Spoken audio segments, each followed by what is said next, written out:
नमस्कार, स्वागत है आप सभी का। मैं हूं माधवी पांडे आपके साथ। रुक करेंगे इस वक्त की बड़ी खबर का। बिहार चुनाव से पहले लालू परिवार को एक बड़ा झटका लगा है। लालू, राबड़ी और तेजस्वी के खिलाफ आरोप तय किए गए हैं। वहीं आईआरसीटीसी घोटाले में लालू, राबड़ी, तेजस्वी पर आरोप तय हो चुके हैं। 420 के तहत लालू, राबड़ी, तेजस्वी पर ही आरोप तय किए गए हैं। आईआरसीटीसी घोटाले में राउज एवेन्यू कोर्ट में फैसला सुनाया गया है। कोर्ट के सवाल पर लालू यादव ने कहा है कि मैं दोषी नहीं हूं। राबड़ी देवी और तेजस्वी यादव ने भी कहा है कि मैं दोषी नहीं हूं। कोर्ट ने कहा है कि ये करप्शन और धोखाधड़ी का मामला लगता है। आपको बता दें कि राष्ट्रीय जनता दल यानी आरजेडी के प्रमुख बिहार के पूर्व मुख्यमंत्री और पूर्व केंद्रीय मंत्री लालू यादव, पूर्व मुख्यमंत्री राबड़ी देवी और बिहार विधानसभा में विपक्ष के नेता तेजस्वी यादव की मुश्किलें अब बढ़ती हुई दिखाई दे रही है। दिल्ली की राउज एवेन्यू कोर्ट ने आईआरसीटीसी स्कैम और लैंड फॉर जॉब केस में लालू, राबड़ी और तेजस्वी के खिलाफ आरोप तय करने पर फैसला सुना दिया है। राउज एवेन्यू कोर्ट की विशेष सीबीआई अदालत ने कहा है कि लालू यादव ने टेंडर प्रक्रिया में दखल दिया था और टेंडर प्रक्रिया में बड़ा बदलाव कराया था। विशेष सीबीआई कोर्ट ने लालू यादव के खिलाफ आरोप तय कर दिए हैं और लालू के साथ ही राबड़ी देवी और तेजस्वी यादव के खिलाफ भी धोखाधड़ी, भ्रष्टाचार समेत अन्य धाराओं के तहत आरोप तय कर दिए गए हैं। कोर्ट ने साजिश, पद के दुरुपयोग और टेंडर प्रक्रिया में छेड़छाड़ की बात कही है और ये भी जोड़ा गया है कि सब कुछ लालू यादव की जानकारी में ही किया गया है। आपको बता दें कि कोर्ट ने कहा कि जमीन का हक राबड़ी और तेजस्वी को देने की साजिश थी। लालू यादव ने सरकारी पद का दुरुपयोग किया है। कोर्ट ने लालू यादव से पूछा कि आरोप सही मानते हैं या गलत। इस पर कोर्ट के सवाल पर लालू यादव ने कहा कि मैं दोषी नहीं हूँ। राबड़ी देवी और तेजस्वी यादव से भी यही सवाल किया गया, तो राबड़ी देवी और तेजस्वी यादव का जवाब भी यही रहा कि हम दोषी नहीं हैं। इस समय लालू परिवार की मुश्किलें बढ़ती हुई दिखाई दे रही हैं।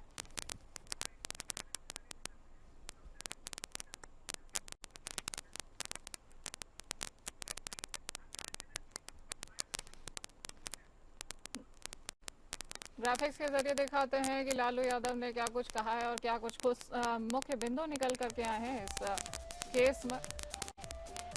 राउज एवेन्यू पर ये कोर्ट ने क्या कहा है, इस पर लालू यादव समेत राबड़ी और तेजस्वी ने अपना अपराध मानने से इनकार कर दिया है।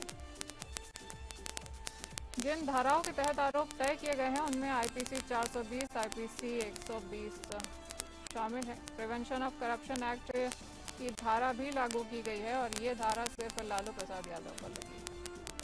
राबड़ी देवी और तेजस्वी यादव पर 120 और 420 की भी आईपीसी धारा के तहत मुकदमा दर्ज किया गया है। आईआरसीटीसी मामले में कोर्ट ने लालू यादव, राबड़ी यादव और तेजस्वी यादव तीनों पर ही आरोप तय कर लिया है। कोर्ट ने माना है कि लालू की जानकारी में इस घोटाले की साजिश रची गई थी और कोर्ट ने कहा कि इस मामले में आरोपी व्यापक साजिश में शामिल लालू यादव के परिवार शामिल हैं इस कोर्ट केस में। हमारे साथ फोन लाइन पर विवेक सिंह चंदेल जुड़ गए हैं। विवेक, कोर्ट ने अब लालू, राबड़ी और तेजस्वी के खिलाफ भारतीय दंड संहिता और भ्रष्टाचार निवारण अधिनियम की कौन कौन सी धाराएं लगाई, इन्हों पर ही ये मुकदमा चलाया जा रहा है।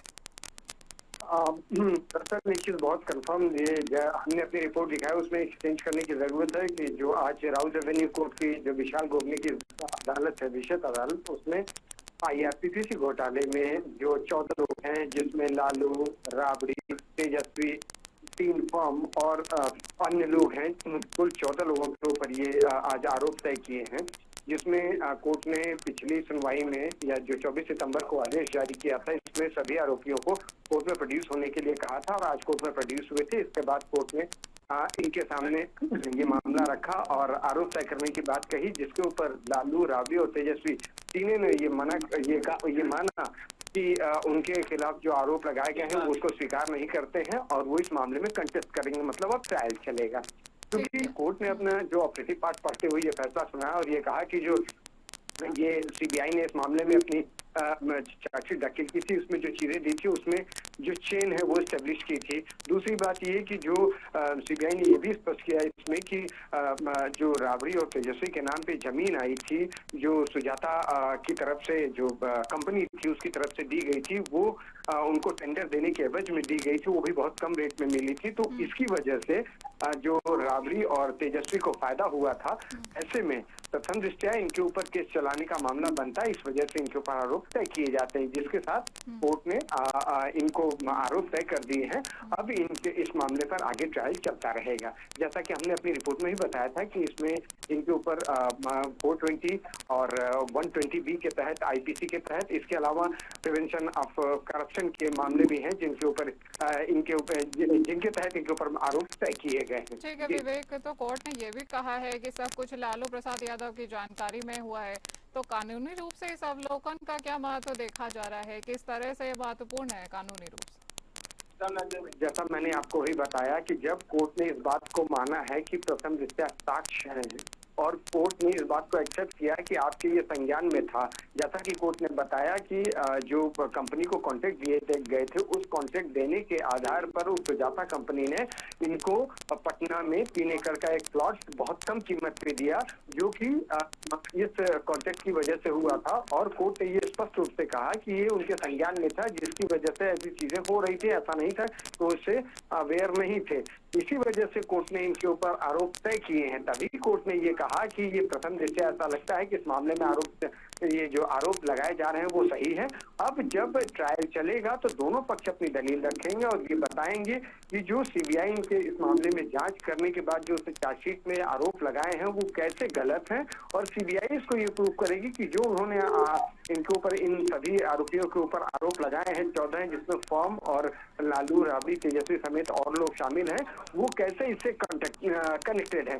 क्योंकि जो कॉन्ट्रैक्ट दिया गया था वो पुरी का एक होटल था और एक रांची का होटल था, जिसमें रख रखाव के नाम पे टेंडर जारी किया गया था। उस टेंडर को जारी करने के एवज में पटना में 3 एकड़ की एक जमीन ली गई थी, जो कोरबरेट करके सीबीआई ने अपनी चार्जशीट में जो चेन पेश की है, जिसके तहत कोर्ट ने ये अपने आदेश में ये माना है कि प्रथम दृष्टया ऐसा लगता है कि ये इस मामले में उनका इन्वॉल्वमेंट था, इसी वजह से कॉन्ट्रैक्ट देने की वजह के कारण ही उनको ये चीजें मिली। हालांकि आज लैंड फॉर जॉब मामले में भी सुनवाई है और उसमें भी उसके 10 बाद सुनवाई होने वाली है, तो अब उसके बारे में जो अपडेट होगी वो आगे आपको बताई जाएगी। जी विवेक, जुड़े रहिए हमारे साथ, आगे आपसे और भी जानकारी लेंगे। हमारे साथ अनिल ठाकुर जुड़ गए हैं, वरिष्ठ पत्रकार, ज्यादा जानकारी के साथ। अनिल, क्या कुछ देखा जा रहा है? सीबीआई इस मामले की जांच कर रही है, तो ऐसे में कोर्ट ने आरोप तय करते समय सीबीआई के साक्ष्यों को किस हद तक मजबूत माना है? देखिए, जो साक्ष्य प्रस्तुत किए जा रहे हैं सीबीआई के द्वारा जी, वो साक्ष्य इतने पुख्ता हैं कि मुझे इसमें कोई संदेह नहीं है कि कोर्ट लालू यादव को और उनके साथ जो और लोग हैं, अब सारे 14 के 14 तो पता नहीं, लेकिन उनके परिवार के जो लोग हैं वो प्राइमा फेसी ऐसा लग रहा है कि प्राइमा फेसी उनका इन्वॉल्वमेंट इसमें है। क्योंकि देखिए, बात सीधी सी है जी। अगर लैंड मिलता है तो बेनिफिशियरी कौन है, और जब लैंड मिल रहा है और जो बेनिफिशियरी है वो दूसरे को कॉन्ट्रैक्ट दे रहा है या नौकरी दे रहा है, तो बात सीधी सी लेन देन वाली लगती है और इसमें बहुत ज्यादा संदेह की गुंजाइश नहीं है, क्योंकि इतने बड़े मामले में सीबीआई बिना पुख्ता सबूत के आगे नहीं बढ़ती। जी माधवी जी, और क्या देखने को मिल रहा है इस समय? कोर्ट ने तो ये बोल दिया है कि मामला सीधे सीधे भ्रष्टाचार और धोखाधड़ी का है, तो इसको किस तरह से देखा जा रहा है? देखिए, भ्रष्टाचार का तो मामला है ही, और सबसे बड़ी बात ये है कि जिन लोगों को जमीन दी गई, जिन लोगों से जमीन ली गई और जिनको नौकरी दी गई, तो ये सीधा सीधा मामला आपस में जुड़ता है। आखिर कोई लालू जी को गिफ्ट में जमीन क्यों देगा या कौड़ियों के भाव क्यों देगा? जाहिर सी बात है कि जब तक उसे कोई बेनिफिट नहीं होता है तब तक ऐसा वो क्यों करेगा। और जहां तक सवाल लालू जी का है, लालू जी जो कह रहे हैं कि मैं बेकसूर हूं, तो लालू जी ने ये तो चारा घोटाला मामले में भी कहा था कि मैं बेकसूर हूं, बल्कि वो कैबिनेट में गृह मंत्रालय वाला बर्थ इसीलिए चाहते थे एक समय कि उनको गृह मंत्रालय सौंप दिया जाए ताकि वो पूरे चारा घोटाला मामले को रफा दफा कर सके, लेकिन ऐसा हो नहीं पाया। तो ये मामला मुझे लगता है कि प्रथम दृष्टया अदालत के सामने भी भ्रष्टाचार का मामला है, और आगे अब क्या होता है ये तो अदालत पर निर्भर करता है, और किस तरह से साक्ष्य को प्रस्तुत किया जाता है, या सीबीआई किस तरह से अपनी दलील को पुष्ट कर पाती है वहां कोर्ट में, क्योंकि जब तक मुकदमे का फैसला आ नहीं जाता है तब तक एकदम से कैसे कहा जाए कि 100% ऐसा है। तो बेनिफिट ऑफ डाउट भी कई जगह काम आता है। ठीक है, ठीक है। तो क्या लगता है अनिल जी, क्या अदालत की टिप्पणियां जो आने वाला चुनावी माहौल है उसको भी प्रभावित कर सकती हैं? नहीं, देखिए इसमें जो कुछ भी अभी हो रहा है, और बिहार ही नहीं बाकी जगह भी कुछ वोटर जो होते हैं वो फ्रिंज पर होते हैं, जो हाशिए पर बैठे होते हैं, और उनका पूरा मन ऐसा नहीं बनता है कि किसी एक ही को वोट देना है।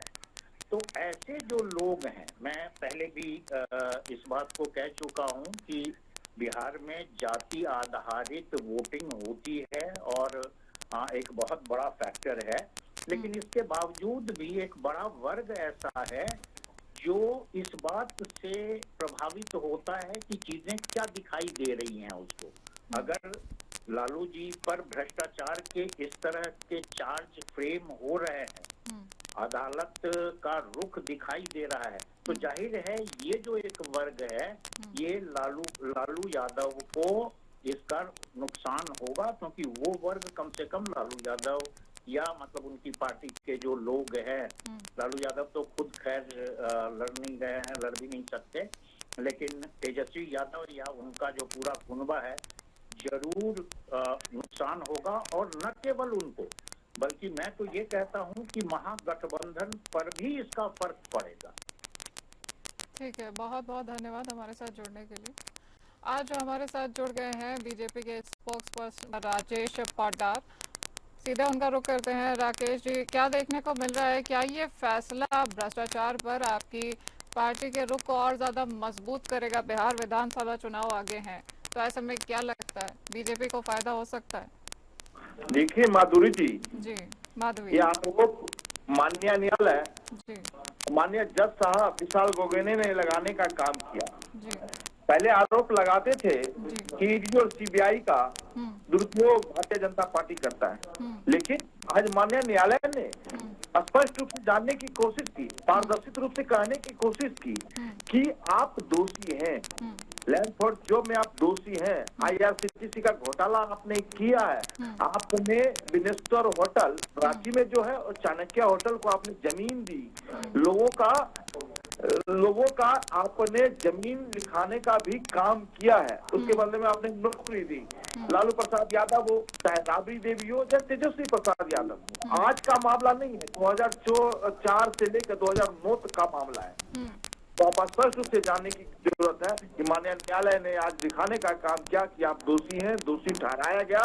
और रही चुनाव की बात, चुनाव में तो हम विकास के नाम पर चुनाव लड़ रहे हैं, जातिवाद के नाम पर तो हम बिहार में चुनाव में लड़ रहे हैं, अराजकता फैला रहे हैं। हमें विकास करना है, और बिहार में जो विकास की गंगा, बिहार में जो रफ्तार चल रही है उसको रोकने का काम कोई नहीं करेगा। ठीक है, मामला तो पुराना है लेकिन अभी उठ रहा है, ये मामला अभी क्यों तूल पकड़ रहा है? और आपको नहीं लगता है कि ये सब जो भी चल रहा है, जो भी कोर्ट केस चल रहा है, इसमें राजद को अगर नुकसान होता है तो भाजपा को वहां पर फायदा पहुंचेगा? विधानसभा चुनाव भी होने वाले हैं, भाजपा भी रण में उतरेगी, आपकी भी रणनीति कुछ ना कुछ होगी, तो आपको नहीं लगता है आपको इससे फायदा पहुंचेगा? देखिए, हम फायदे नुकसान की बात नहीं कर रहे हैं, फायदा तो हमने विकास करके दिखाया। एक तरफ वो भ्रष्टाचारी लोग हैं, भ्रष्टाचार किया है, आज कोर्ट ने उनको सजा दिया है, सजा आपदा माना है, पहले भी माना गया। उन्होंने जंगल राज की उपाधि बिहार को दिलाने का काम किया, चारा घोटाला उन्होंने किया। और 2004 और 2009 में तो हमारी सरकार ही नहीं थी, सरकार किनकी थी केंद्र में? लालू प्रसाद यादव जी रेल मंत्री बिहार थे ना देश के अंदर, और कांग्रेस ने इनके ऊपर आरोप लगाया।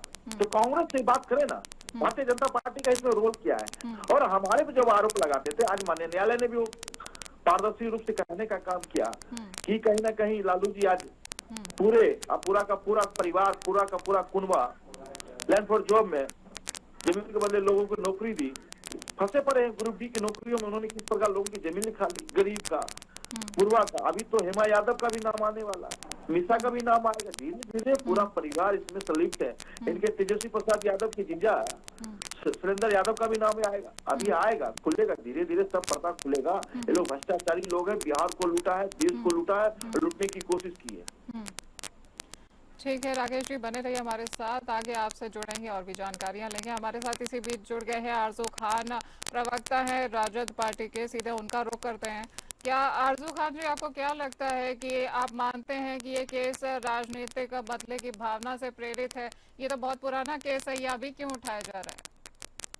ये केसेस बंद हो चुके थे, जैसा कि आपको भी ये मालूम होगा। लेकिन जब जब इलेक्शन आती है, इस केसेस को भारतीय जनता पार्टी रीओपन करवाती है, और रीओपन में करवा के क्या अभी तक ये सवाल कायम नहीं है कि जितने भी स्वायत्त संस्थाएं थी, सीबीआई से लेके इलेक्शन कमीशन से लेके इनकम टैक्स डिपार्टमेंट तक, सारी संस्थाएं जो है ये क्या अभी बताने की बात ही रह गया। और जिस तरीके से मैंने अभी सत्ता पक्ष के प्रवक्ता को सुना, ये और नाम बता रहे थे, यानी कि ये गांधी भेजते हैं क्या?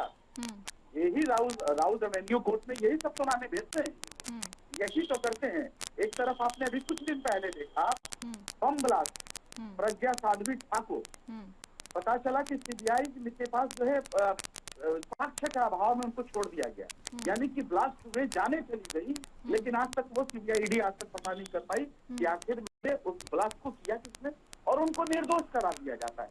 इसीलिए तो हम कहते हैं कि जितने भी स्वायत्त संस्थाएं हैं, चाहे वो सीबीआई हुई, चाहे वो ईडी हुई, इलेक्शन कमीशन हुई, ये सारी चीजों पे भारतीय जनता पार्टी का कब्जा है, और देश के लोकतंत्र के लिए बहुत बड़ा ये खतरे की घंटी है। और जब जब इलेक्शन आता है, तब तक ये चीजें एक्टिव हो जाती है, ये हमको पहले से पता था।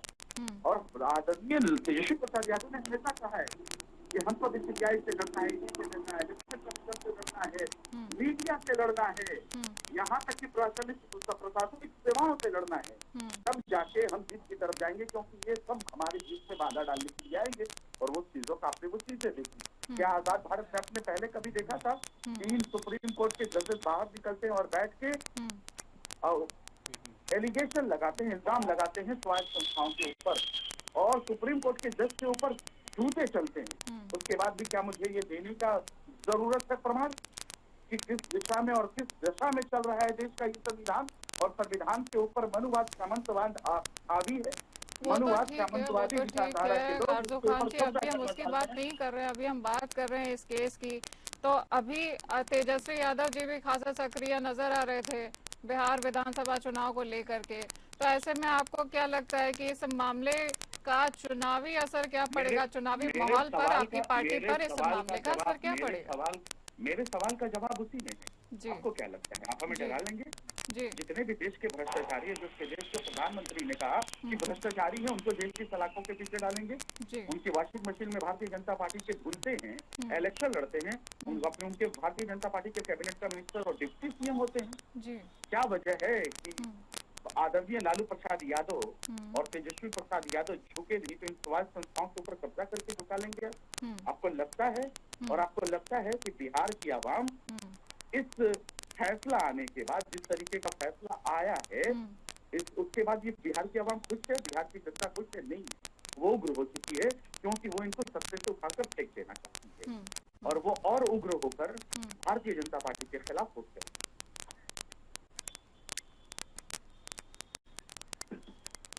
धन्यवाद आपका आरजू खान जी, बहुत बहुत धन्यवाद आपका हमसे जुड़ने के लिए। आपको बता दें कि इस समय आरजेडी नेता तेजस्वी यादव, आरजेडी सुप्रीमो लालू प्रसाद यादव और राबड़ी देवी इस समय सवालों के घेरे में आ गए हैं। इनके खिलाफ केस चल रहा है। कोर्ट के सवाल पर लालू यादव कह रहे हैं कि मैं दोषी नहीं हूं। आईआरसीटीसी मामले पर ये पूरा किस्सा सामने खुल करके आ रहा है और राष्ट्रीय जनता दल के प्रमुख, बिहार के पूर्व मुख्यमंत्री और पूर्व केंद्रीय मंत्री लालू यादव, पूर्व मुख्यमंत्री राबड़ी देवी और बिहार विधानसभा में विपक्ष के नेता तेजस्वी यादव की मुश्किलें अब बढ़ती हुई दिखाई दे रही हैं। वहीं दिल्ली की राउज एवेन्यू कोर्ट ने आईआरसीटीसी स्कैम और लैंड फॉर जॉब केस में लालू राबड़ी और तेजस्वी के खिलाफ आरोप तय करने पर अपना फैसला भी सुना दिया है। राउज एवेन्यू कोर्ट की विशेष सीबीआई अदालत ने कहा है कि लालू यादव ने टेंडर प्रक्रिया में दखल दिया था।